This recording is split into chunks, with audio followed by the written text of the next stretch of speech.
ওরা পাবে? ওরা পাবে? আল্লাহর ওয়াদা অনুযায়ী পাবে। ঠিক না বে ঠিক? কারা পাবে? বিশ্বাস আর ভালো কাজ। পাবে না কারা? চার দল। শেষ দল কারা?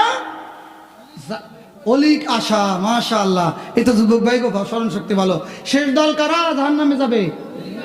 ওই ওয়াজে 200 টাকা দিয়ে মনে মনে ভাবছে আমি তো জান্নাতি, চুরি করছি তাতে কি? আজকের থেকে এই 4 ধরনের কাজ করবো না। কারা কারা রাজি আছি? জোরে কারা কারা? 2 হাত উঠবে না রে তাকবীর। নিজে নামাজ না পড়লে আর একজনে পড়ে, সেটি তো আমি সব পাবো না? কি কয়? আর একজনে রোজা রাখছে, আমি রাখবো না, আমি কিয়ামতে রোজা সব পাবো না? গোটা কোরআন শরীফের কথা হলো ওয়ালা তাজিরু ওয়াজিরাতান উজরা উখরা। একজন আর একজনের দায়িত্বের বোঝা নেবে না, যার আমল তার থাকবে। সুবহানাল্লাহ বলেন। সুতরাং শেষ সময়ে আমি কথাটা কাছায় নিয়ে আসার জন্য, কিয়ামতের ময়দানে সূরা আল হাদিদের মধ্যে আল্লাহ যে বলেছেন, ইমানদাররা যে জবাব দেবে, হ্যাঁ দুনিয়ায় একসাথে ছিলাম, এই মাহফিলেও একসাথে মাহফিল শুনতেছি, আমরা বলতেছি করতেছি, কিন্তু দেখবেন কেউ জাহান্নামে, কেউ জান্নাতে। যারা জান্নাতে যাবে তারা জাহান্নামীদেরকে বলবে একসাথে ছিলাম, কিন্তু তোমরা তোমাদের ক্ষতি নিজেরাই করেছো, সময়ের কাজ সময়ে করো নাই, তোমরা সন্দেহ করেছো, অলিক আশা করেছো। কি করেছো? অলিক আশা, অসম্ভব আশা করেছো।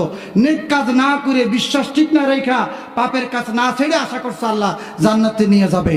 এরকমের আছে না নেই? এরপরে আল্লাহ বলেন হাত্তা যা আমরুল্লাহ, এমন অবস্থায় তার মৃত্যু এসে গেল। কি এসে গেল? সে তওবা করারও সুযোগ পায় নাই, ভালো হয়ে যেতে পারে নাই। আল্লাহ বলেন ওই সময় সে জাহান্নামী হয়ে যাবে।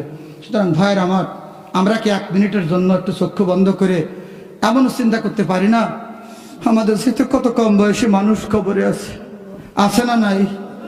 কত বাপ কত ছেলের জানাজা দেয়, কত মা মেয়ের গোসল করায়,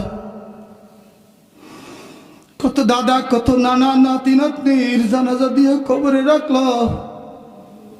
একজন বিসিএস পরীক্ষা দিয়া চাকরি পাইয়া মিষ্টি বিতরণ, কত আনন্দ।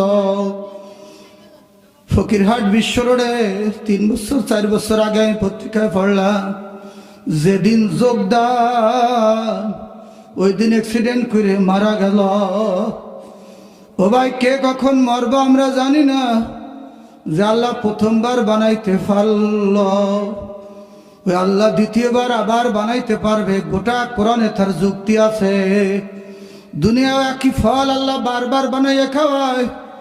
একই মাছের ডিম দিয়ে বারবার একই মাছ বানায়, একই মুরগির ডিম দিয়ে বারবার একই জাতের মুরগি বানায়।